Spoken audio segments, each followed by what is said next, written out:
So we are back with the cozy vibes here, and I want to talk to you about something that is really interesting to me, and that is if mechanical energy can create heat, then heat can create mechanical energy, and how that is related to the law of assumption. If you can assume a thing to be true, then that thing will just reverse engineer itself to become true into your life.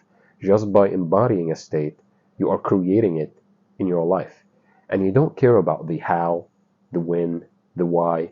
All you care about is who. Who are you becoming in order to feel that certain feeling?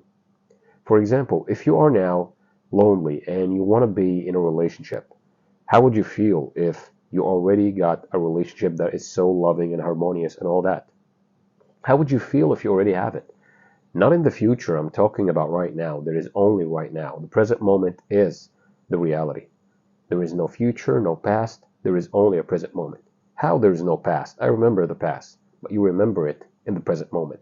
So when you actually look at your watch, you're looking at it now. So every time you look at your watch, it's now. This is an analogy from Bashar that I actually really like and I actually found really interesting. So let's get back here.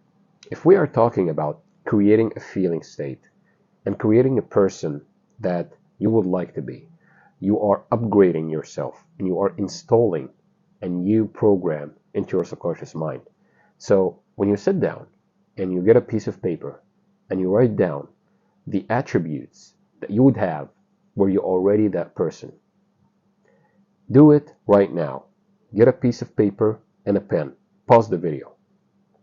Now, I want you to just write down how would you feel, how would you act, when would you wake up, when would you sleep, how would you actually carry yourself, how are you dressing, what is your favorite cologne, what is your signature fragrance, do you actually like to go out in the morning or at night? Write down all the details, every single detail about you, about the best version of you. I want you to get that picture inside of your head. I want you to get that feeling that you are already that man or that woman that you want to be. I want you to get to that feeling because I don't want you to get stuck. I felt stuck for a long time. And once I started applying these things, and it's a work in progress, but once I started applying those things, life started to change on the outer world as it is in the inner world. But the thing is, I wasn't so much focused on the outer world. And every time I forget that this world is just a reflection of who I am, I go back within and I find out what is the deep-rooted belief that is within me. Maybe it's your parents that told you that. Maybe it's your school. Maybe it's the TV, the media. Think about it. I want you now to think about it. There are things that you can send to be true about yourself, but this is not true in your core. Like you don't believe in it, but you are programmed to do certain things. For example, some people work day and night and they don't get anywhere. And some people seem lazy, but they get everything. So how is that possible? Because they are matching the frequency of the reality that they want. Maybe they don't know it intellectually, but they are doing it subconsciously because it's a subconscious belief. Once you believe that you are something or you are a certain person, then you would act in a certain way that will lead to certain results. This is how it works. This is why all the billionaires, all the successful people, even the people that are on a farm but they are happy, they are matching the frequency of the reality that they want. They love it. They love it. And that's the key. They are satisfied in the present moment. They know themselves. You don't even know yourself. And I can't blame you. I kept running in circles, day in, day out, running in circles, trying to find what is my deep-rooted limiting belief. And believe it or not, even if you know it, you still have some work to do. You can change it in an instant, but sometimes it will sneak back to you. It will sneak up and just try to get back to your life. This is why you have to be conscious of your unconscious thoughts, to be conscious of your unconscious behaviors. Why all of a sudden when you see a certain situation you get angry? Ask yourself, just pause for a minute and go to the center. Like trying to be zen. Why am I reacting right now? Why am I getting angry? Ask yourself these questions. It might sound silly in the beginning, but do it enough times, and you will start to actually get to the cause of all the chaos that sometimes you experience in your life. This physical reality is just a mirror. It's just a mirror. I will repeat it over and over again until you get it to your head. This is a mirror. When you change what's inside of you, it will change. You can't be frowning and expect the mirror to smile at you. It's impossible. You've got to smile first, and the mirror will smile back. And I told you before, this physical reality is a bit dense. So sometimes, not always, you will feel like it's taking a bit of a time, but there is a time lag there. But the truth of the matter is this: when you are changing internally, everything changes externally. So focus on what's inside of you, and the outside will take care of itself. Don't mind it. It will change. Because it's just like a mirror. You are smiling at the mirror. It got no choice but to smile back. And you know you have changed when you see the same situation, but you react to it differently. This is the signal that you actually changed. And now the mirror will smile back to you. I want to talk to you also about something that is really interesting, and that is the 17-second method. This is not a method per se, but it is a thing that Abraham Hicks talked about.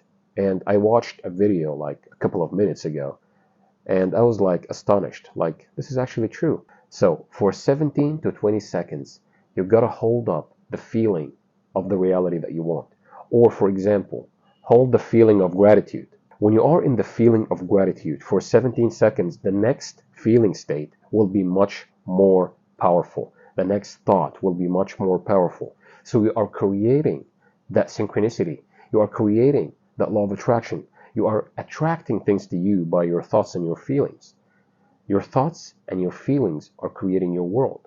Your thoughts are creating the reality that you want, and your feelings are actually drawing the event to you. So let me now ask you a question. You now have your paper, and you wrote down every single thing in your desired reality that is all about you, like how you dress, how you feel, how you smell, how you look. Everything is in that paper.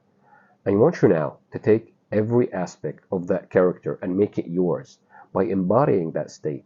Embody the feeling that would be yours, where you're already that person that you want to be. And I don't want you to do it just for the sake of it. Try it just for fun and everything, but don't make it something vague. Like, be specific. Hey, I want to have this specific scent, the specific fragrance, like Tom Ford, for example. You want Tobacco Vanille. Okay, write that down.